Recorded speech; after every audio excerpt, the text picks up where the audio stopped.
Have you? Hey, everyone, how are you doing? Boy, I'll tell you what, I have to get used to this new thing that they got here with the way that they're launching this. But hey, we're adaptable. How are you? Good to see everyone. Thank you for stopping in and what should be a most interesting journey. Indeed, it is a journey.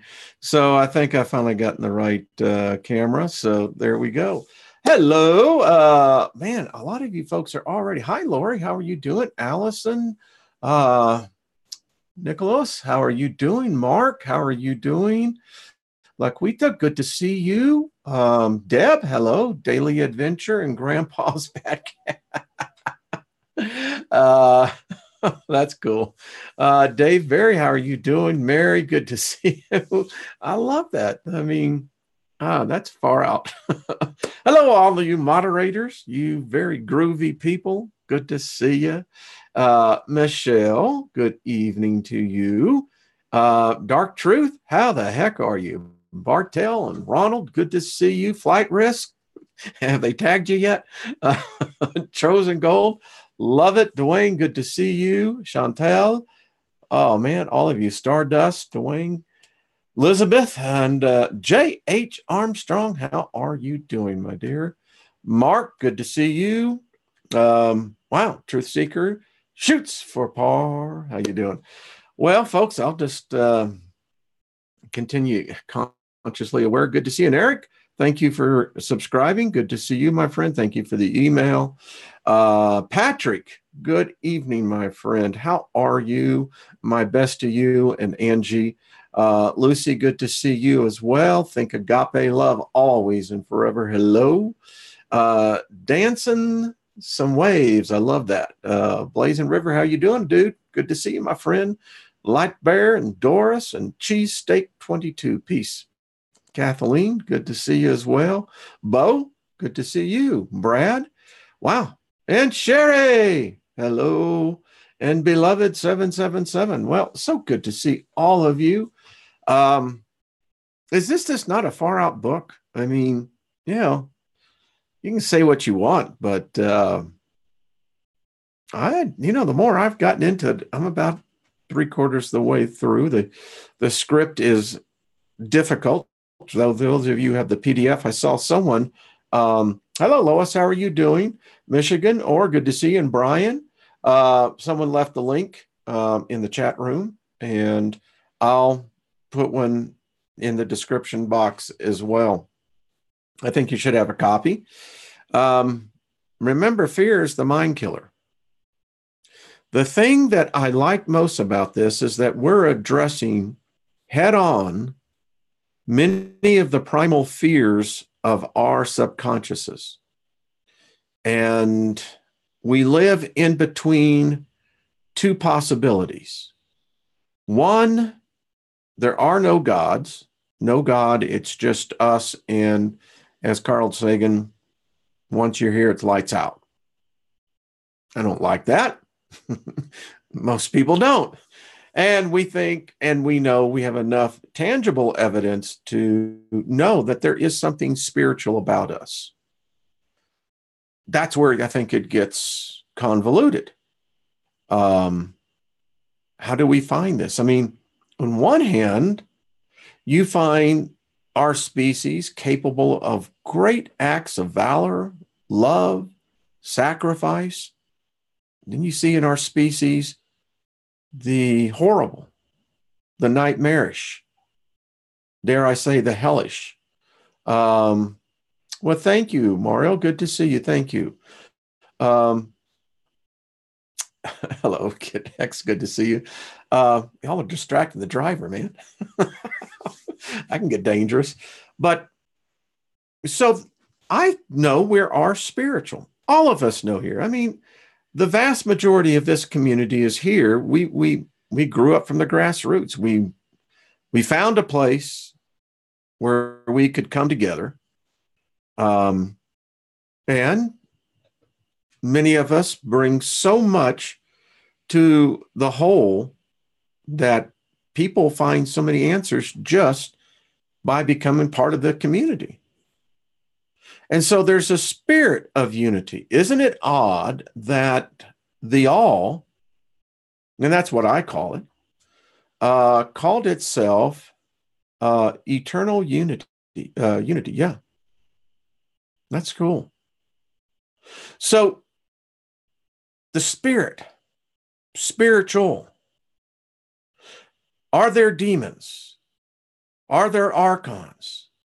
Are there angels? Are there other life forms that a 21st century mind would begin to rebuff and say, well, wait a minute, if it's not human, then it's alien.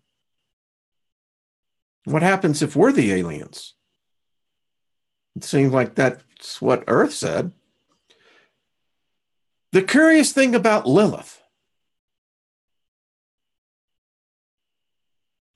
I mean, my family name is, it's one of those epiphanies sometimes you find in your life where you go, well, now, isn't that curious? Who'd ever thought that the Steiger name in Lilith goes apparently way back, way back. Yeah, it gives me pause to ponder, but, I don't feel threatened. So, I mean, I guess better to know than not to know, right? But nevertheless, the spirit realm. So if it's here, Nick, there you go. Thank you. Someone just go ahead and approve that and just put the link out there. Y'all need to get it, download it, read it. I'll tell you, to all of you adapts, that script is a magician script. And you'll know what I mean as you start reading that document. It's weird. I kept on saying people last night on my radio show, it's weird. It's weird, I'm telling you. So we're going to find out. I happen to think that the spirit realm is real. I happen to think that there is sentient life, conscious life after this physical plane. I don't know if it's a washing machine and, we get recycled through. But I'm tired of living in ignorance. And that's why I'm here where I am today, because that path at which I had initially chosen was bathed in ignorance. Ignorance was the prime directive. But the problem is, you can't brush up against this energy, this tangible force, and not be impacted by it. And that's why all of us are here. We've walked many different paths, came from many different directions, but we find ourselves curiously at this point in time at an intersection where such things as Lilith, folks, I really have looked at this. There's very little out there. There have been other videos. I did one about 1.5 years ago, 2 years ago with the Bloodline Invader series. Now I understand where I was getting all the information. Right, when you lay out a storyboard, it's kind of like channeling. You're looking at this, and anyway, it takes on a life of its own. And now look at this.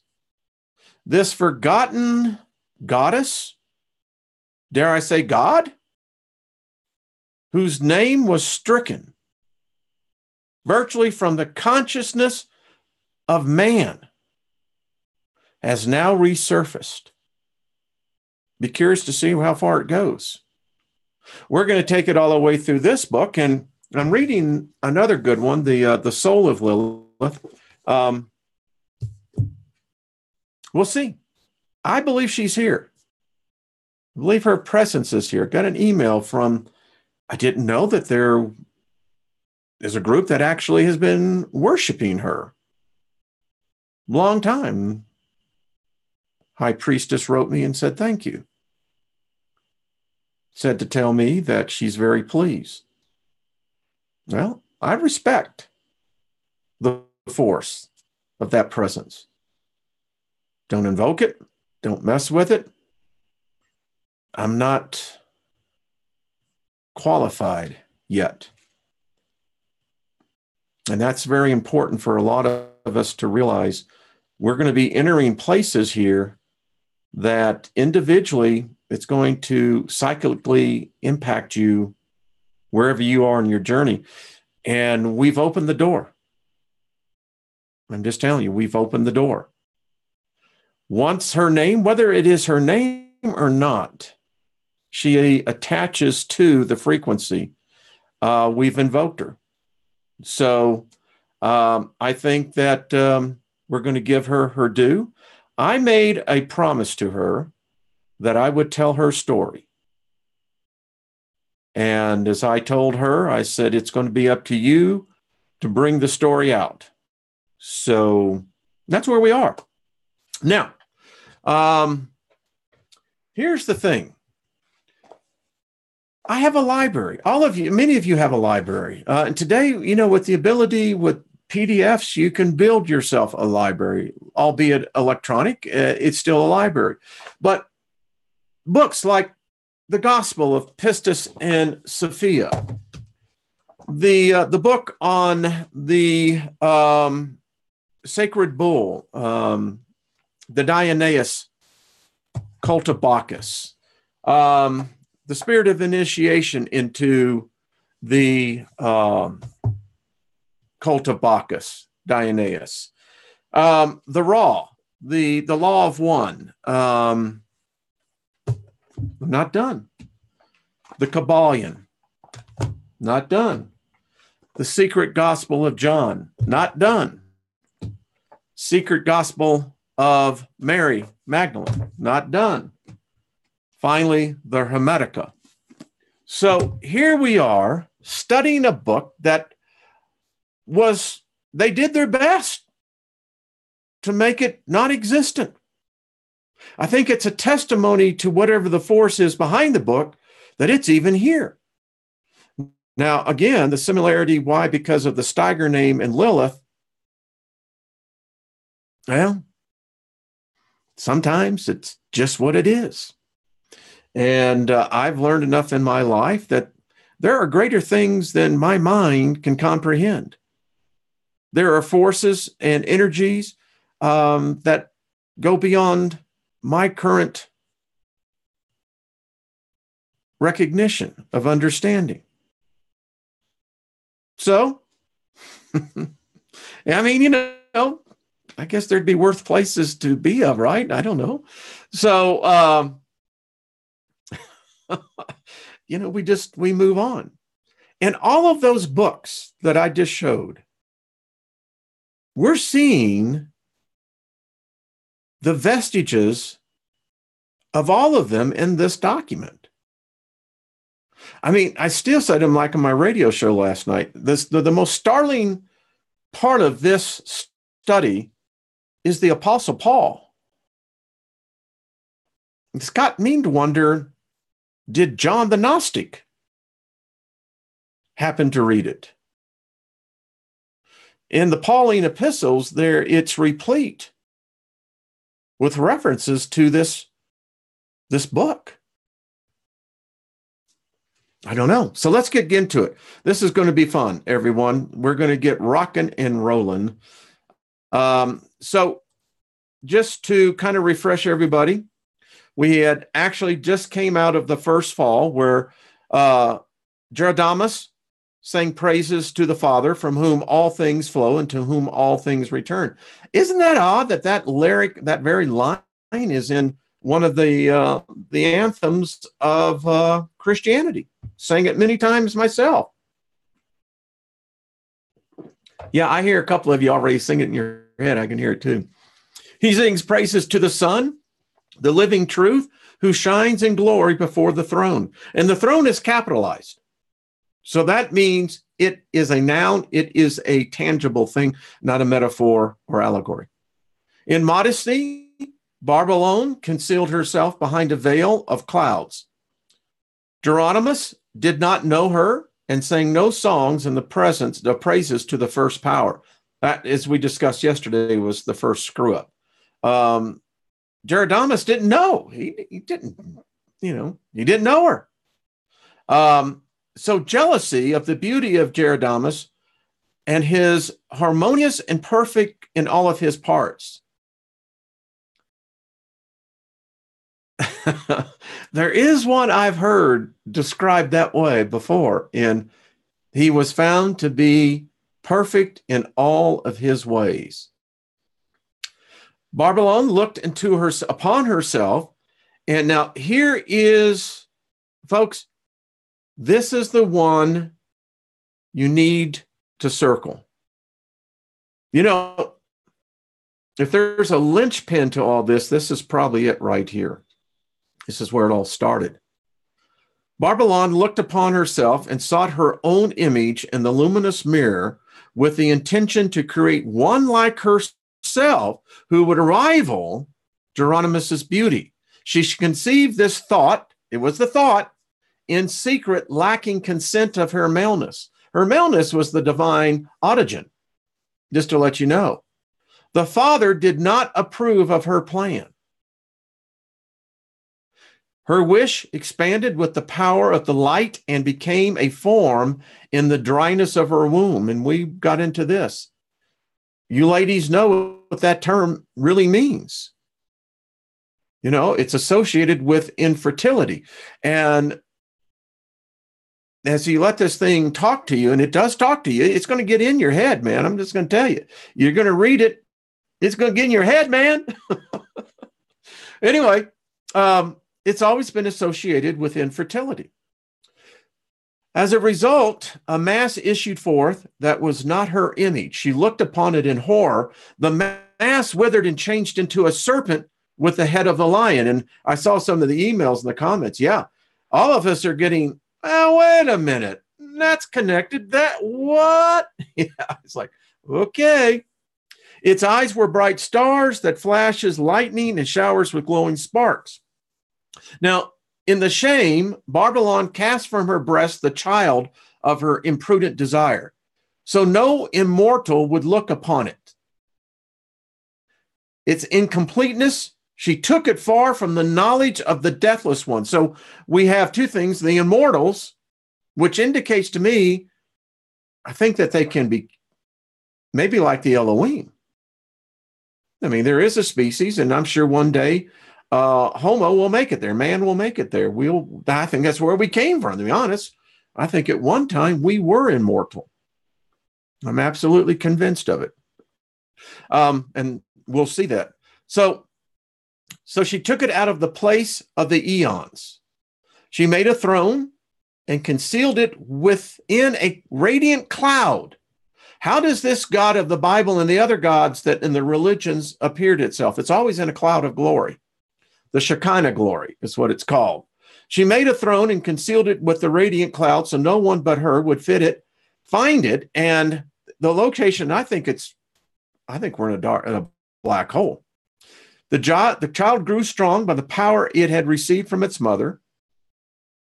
The name of this child is Samael, but some may call him Altarboeth. And we've heard variations of that as well. He is the first of the archons. We begin our study. This is how God began. Mother Barbelon conceived God Samael. Lilith was made out of the substance of the prince of the archons. Samael and Lilith are one flesh. Lilith can appear male to seduce women. When she's in this form, she is known as the slant serpent. Lilith can appear, and by the way, so can Samael.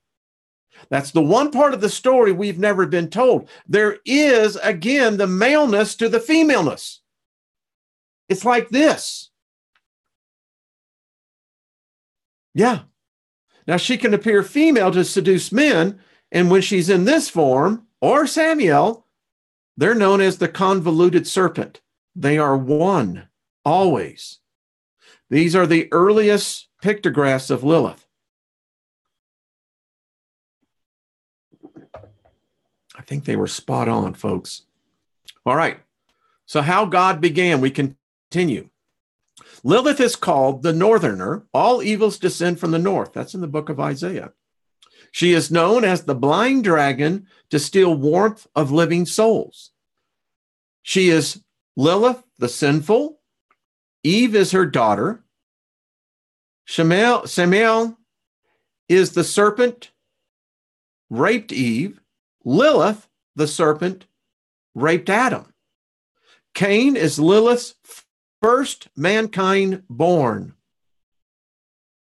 Lilith, the ancient, is older than mankind.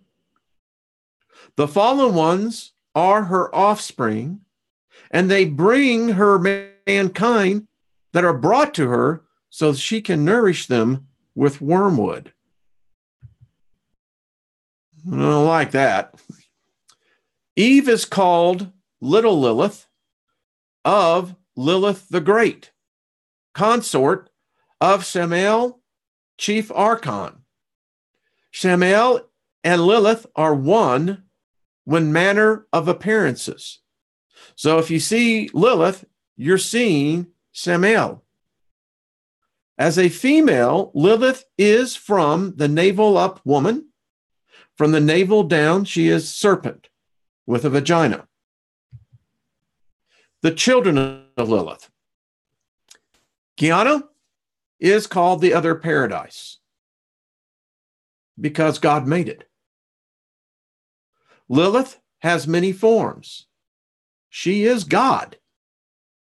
In some forms, the mind of mankind cannot fathom her because it drives them to chaos. Those who have invoked her,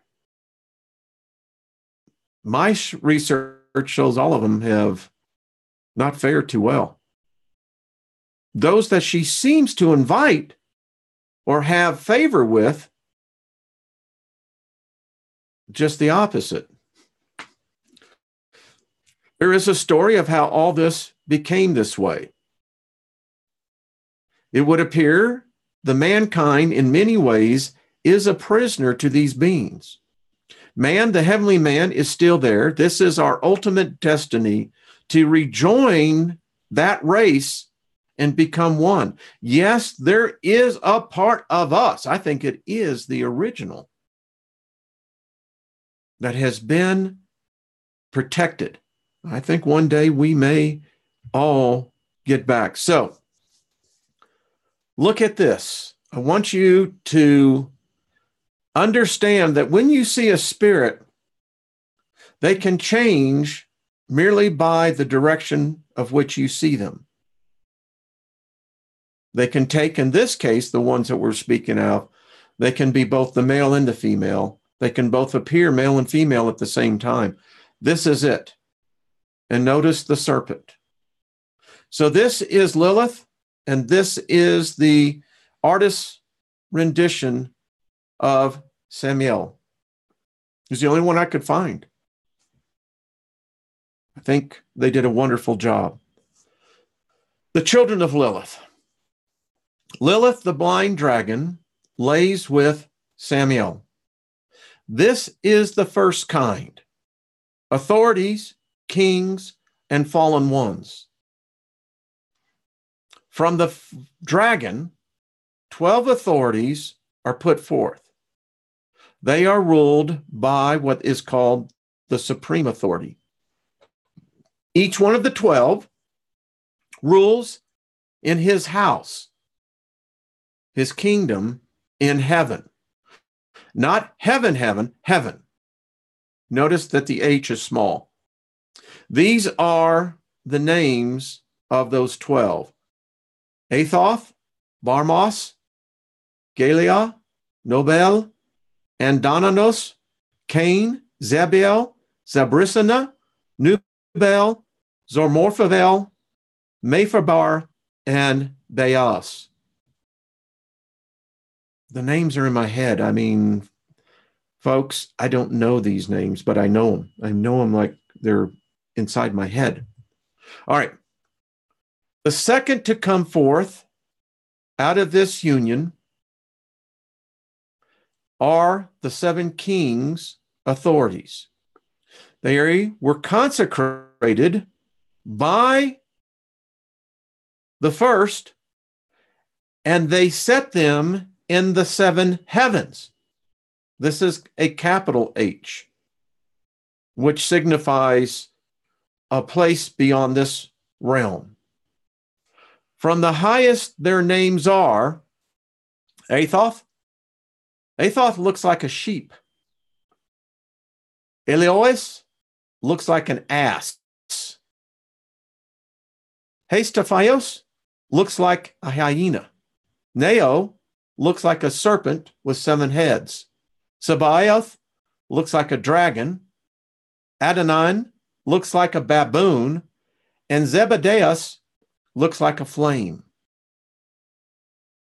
I find it interesting again.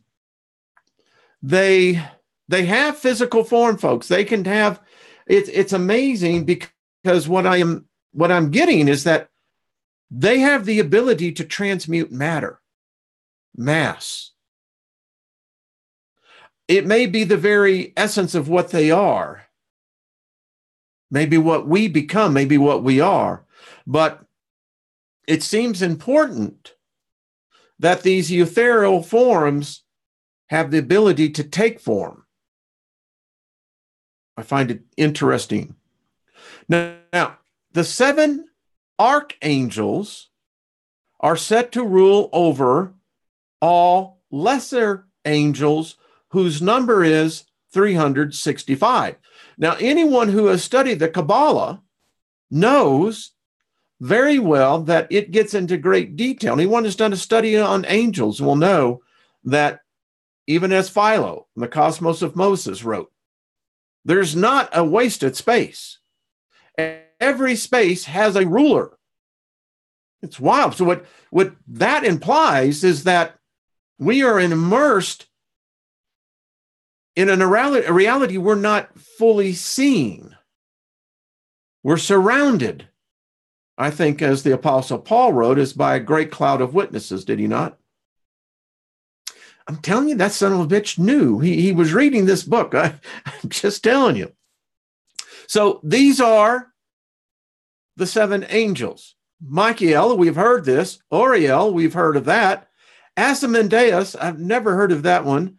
Saphistael, Harmorian, Ricpharamus, and Amorapos, I've never, these again. Now, by me speaking their names, we have to be very cognitively aware we're invoking them. Now, hopefully I'm screwing it up so that they wouldn't understand English.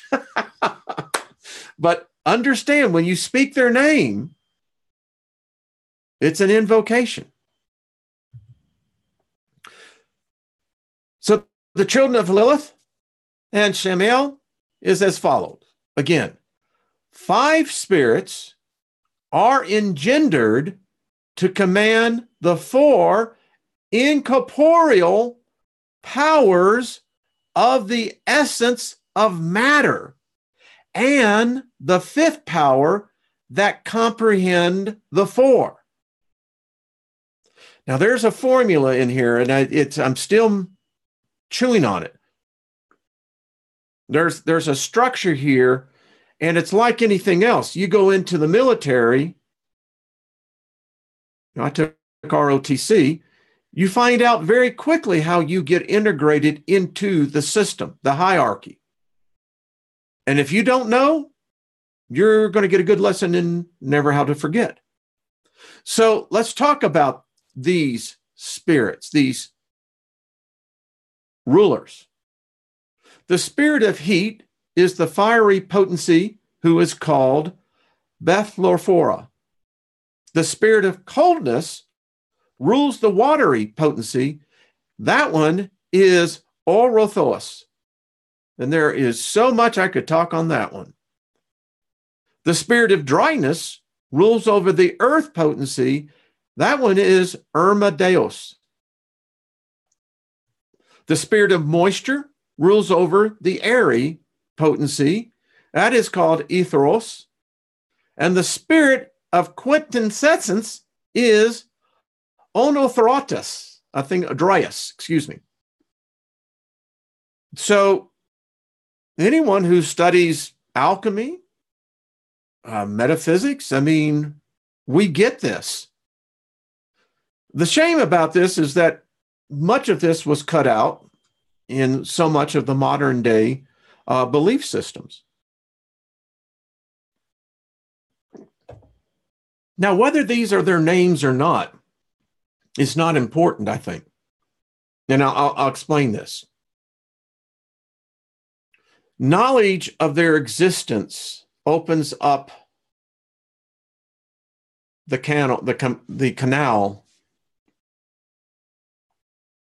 of the essence to begin to flow through you.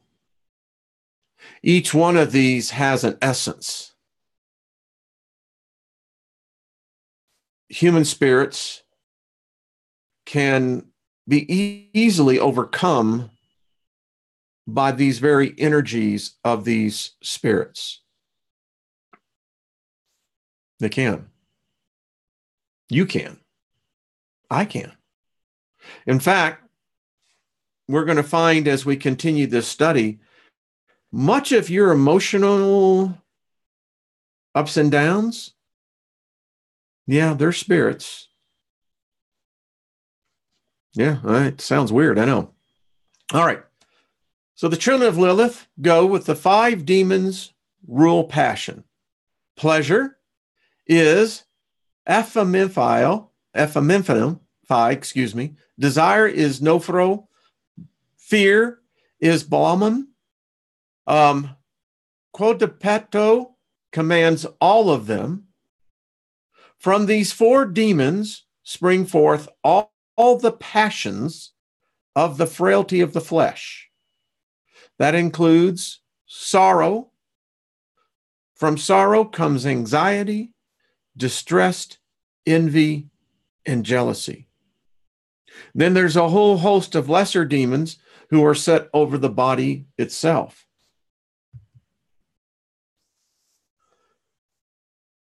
This is how Lilith, the thought, was created. Samael became lonely for the brightness of Sephina shining forth from the mother. Who's the mother? Barbelon. The same light grows within him, but he hides this beneath the veil of his ignorance.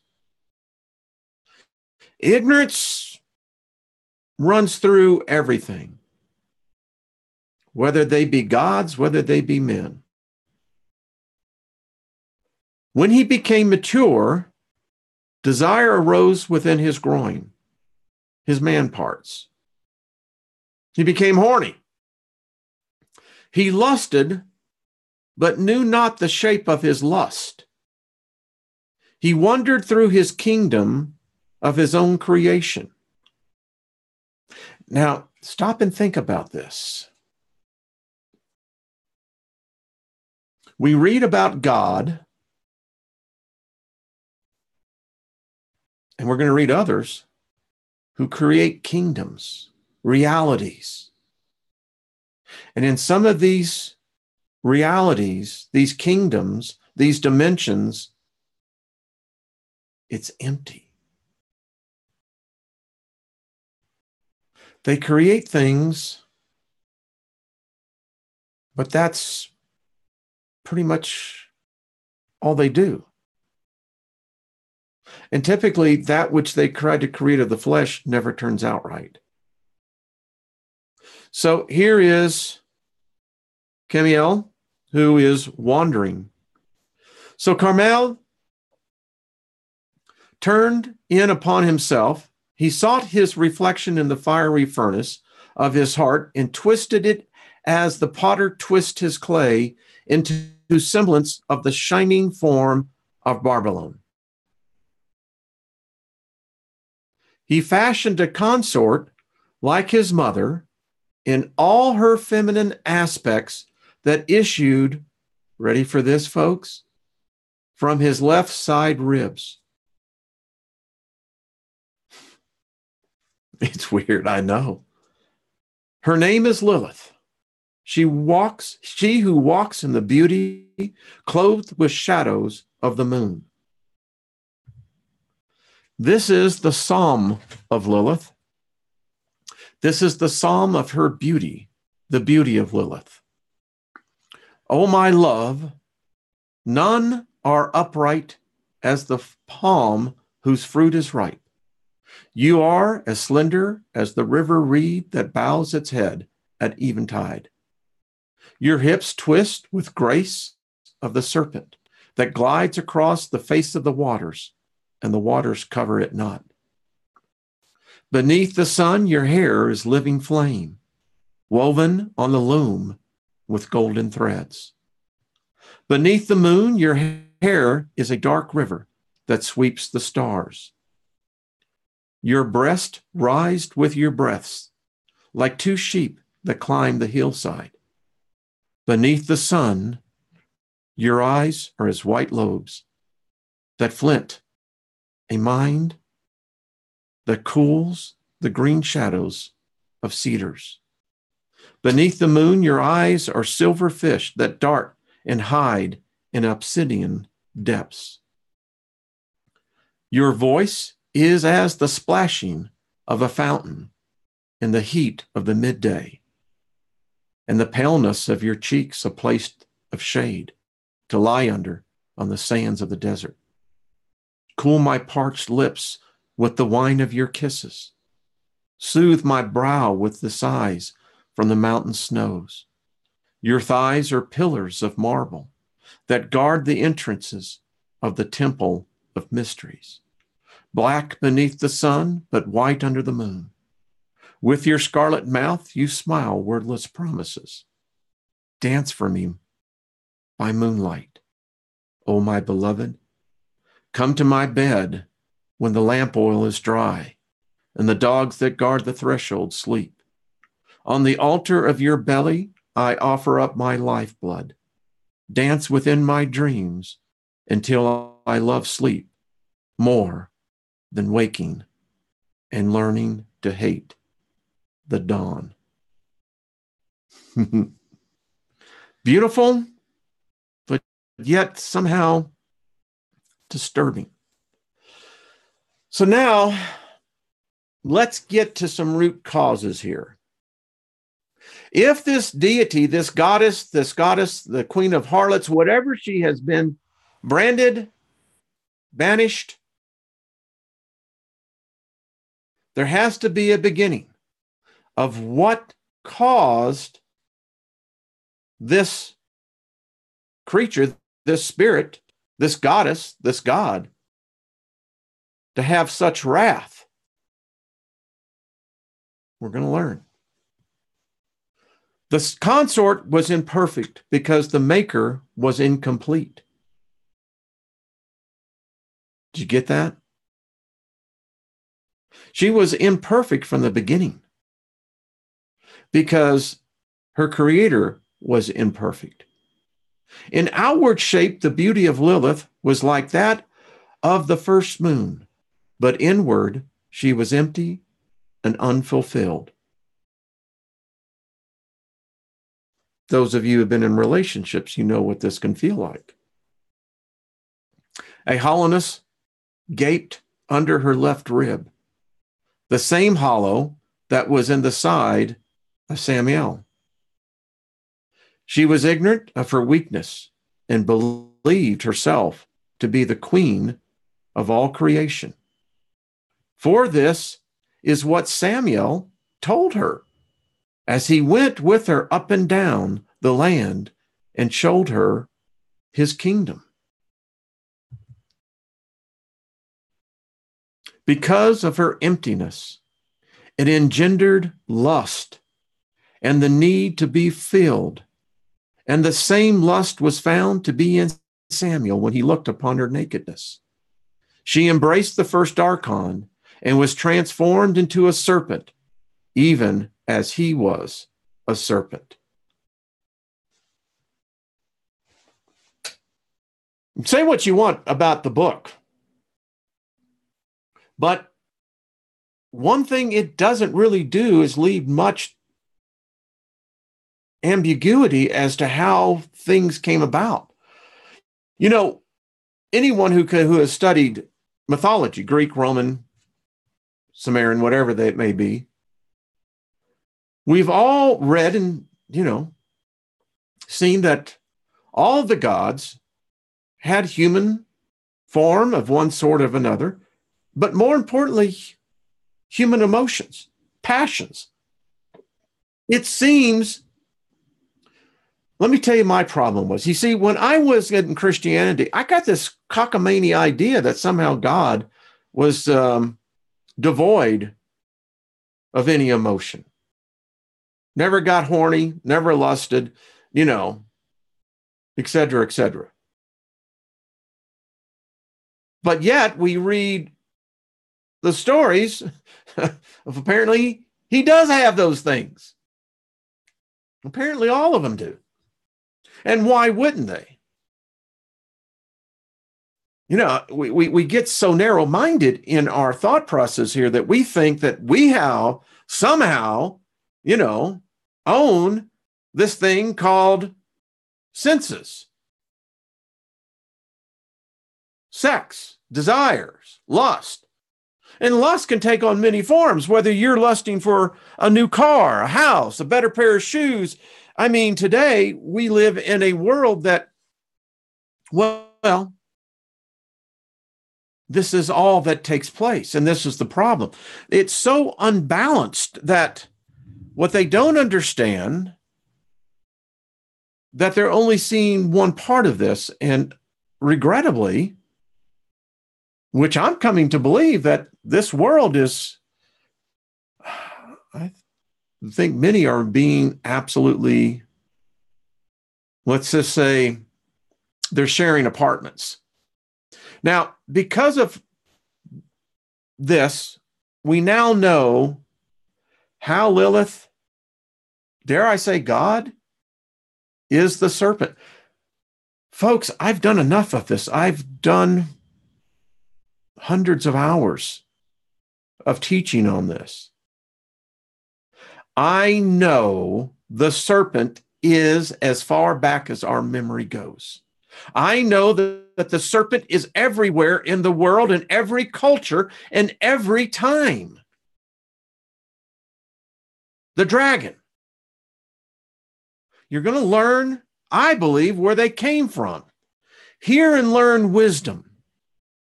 Samael is called the slant serpent, Lilith, the convoluted serpent, because he falls upon her from the heavens as lightning strikes, but she rises slowly from the earth to receive him as a climbing vine. I'm getting very curious about this relationship with Lilith and the earth. We're going to explore that on Tuesday a little bit more. And eventually, Patrick and I will actually do a complete show on that. All right, folks, get ready now. Save the best for the last, at least going into the weekend. The red dragon is born. When Samael and Lilith loins met, there was a mighty churning and swirling of the firmaments, like the revolving of a great and vast maelstrom. Can you picture this? I get the picture of the sun. I see these filaments that lift off, and you can see the sun itself. It's this maelstrom. Now, out of the vortex of turning chaotic mass, and it's capital M, sprang forth a dragon without beginning and without end. Its scales are as drops of blood and fire in its breath. Its eyes are shut up into slits after the way of the serpents that dwell in the depths of the abyss. The red dragon does not see the sun by day, nor does it see the moon by night. Holy crap. Think about this. This red dragon that is replete in every religion, at least the big four. Here we find out where it was born, how it came into being. It has no beginning and it has no end. That's frightening. Now, I happen to think it could be very well represented by this phenomenon that we're picking up with our telescopes.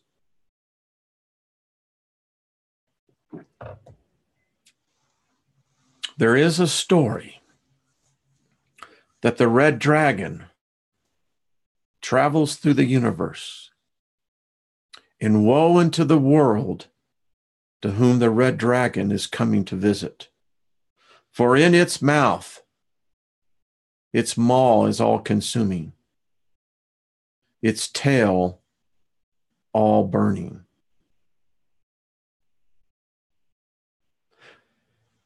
These are beings. I mean, why wouldn't they take shape in celestial ways? Now, the dragon seizes Samael and Lilith.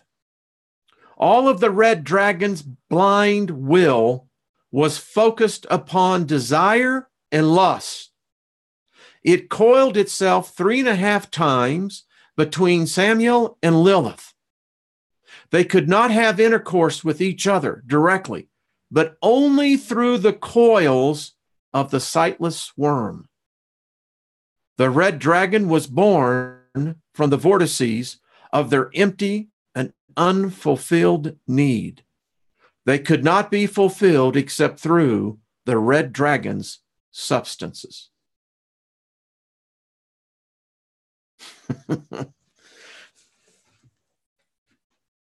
I mean, I think we can all say an unfulfilled need, a human being that doesn't have love, that has an unfulfilled need of some kind, can drive that person to extremes, psychosis. Imagine at an intensity as a god. Imagine that you have that type of force, that energy, where you can speak a thought and it becomes a form. Imagine how that would drive you nuts. It'd be like having a scratch, a mosquito bite you in the back where you can't get to it. It's like having an itch that can't be scratched. It just goes on and on and on. And to think that they can't copulate unless it's through the red dragon of their own creation.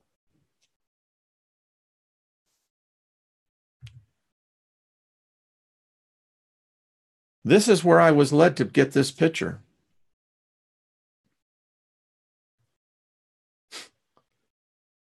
Makes a lot of sense, doesn't it? Just the visual imagery.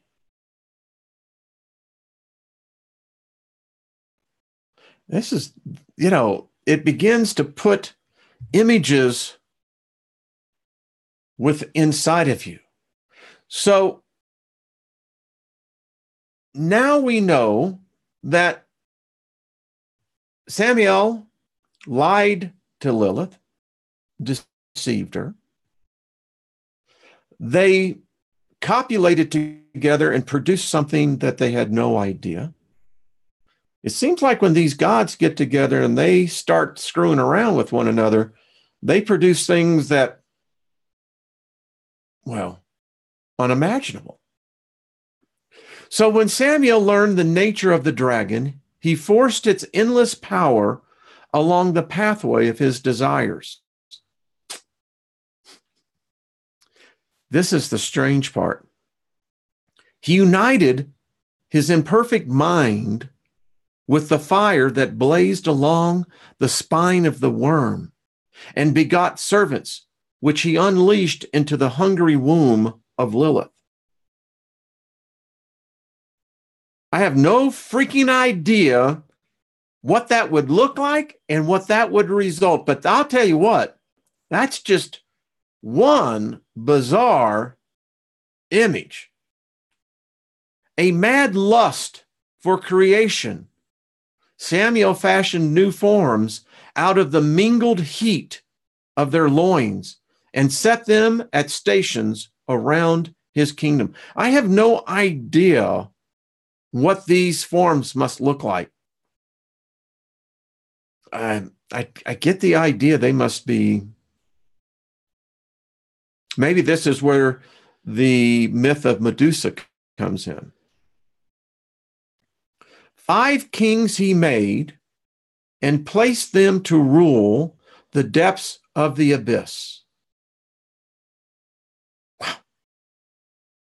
7 kings he made and set them in the 7 zones of the firmament.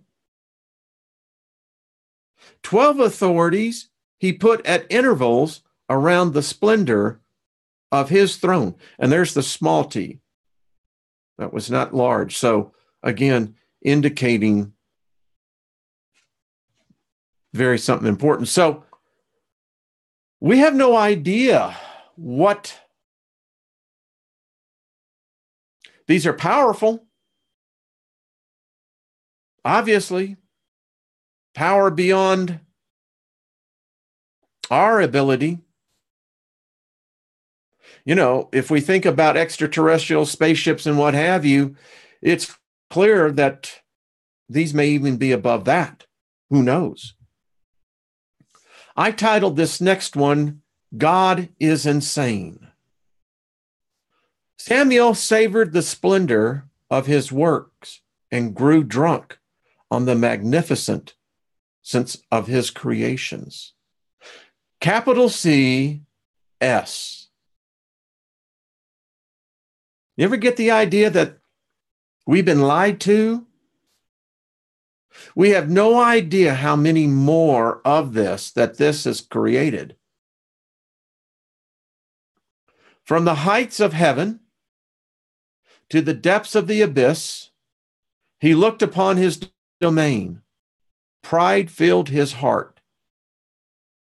Strange terminology. I have seen this happen. It's happened to me. Every person goes through where pride just fills your heart. We all know what that looks like. All that fell into his survey was his to make or destroy. Ladies and gentlemen, every god of every major religion is exactly the same way. It says so. Get this. He saw no other worlds but his. He did not know of the cloud of light erected by Barbelon to conceal him from her consort Autogen. Samael remained ignorant of the perfect spirit and the ever-flowing fountain of light and water. And here is where all hell breaks loose. I think because of this, the reality that you and I live in is under this curse. In his madness, Samael cries out, I am the only God. And it is I am the only God. There is no other God, I found that, besides me. I am that I am. Where have we heard that before? Thus Samael, God of this realm, blasphemed against the glory of the Blessed One. Samael knows nothing of the other place from which he came. Because of the blasphemy of Samael, the luster of Barbelon dimmed. She let the light within her diminish and saw the cause with the foreknowledge given her as a gift by the invisible spirit. Folks, I want us to meditate more and more on this invisible spirit. We're being shown great mysteries, I think, in hierarchy here. The blaspheme and wickedness of her ill-formed son shadowed her face. She became tarnished because her consort had not agreed with her act of bringing forth. In shame, she hid herself under the mantle of darkness. Seeking forgetfulness, she wandered to and fro. She feared to return to her eon. She wept bitterly, repenting of her error. The whole of heaven heard her weeping gust of sighs of regret. Her prayers were borne up to the invisible Spirit. Within infinite mercy, the Spirit that is virgin forgave her and bathed her in the water of life. Her consort, divine Autogen, came to her through the plenitude to restore her brightness. She was taken above him. Get this, folks, even to the 9th sphere, to dwell with the perfect source and become renewed. We're going to break it off there because what we find out next week is, well, it's a bad day for Samael. A very bad day. We're going to see how this war began. We're going to find some answers next week in part 3 that begin to explain this war against good and evil, how it's so confusing, how they have distorted it to where it's virtually almost impossible to figure out if there is, and if there is, who's the good guys, what's the bad guy, why did it start, how does it ever end?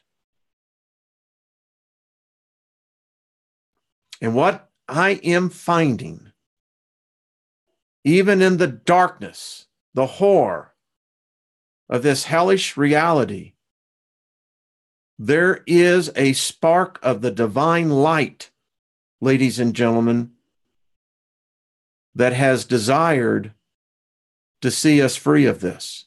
But there are powerful archons. This is beyond man's capacity, I believe, at this point in time, to fully grasp. And my evidence is that is the world today. But I'm telling you, in this darkness, there is a spark of light each and every one of us will walk away with. And if Barbelon can be redeemed, renewed by the Virgin Spirit, elevated to the 9th sphere, to be in the presence of the perfect source, I believe the same holds for Lilith as it holds for her offspring. So, there we go. I hope you've enjoyed it. I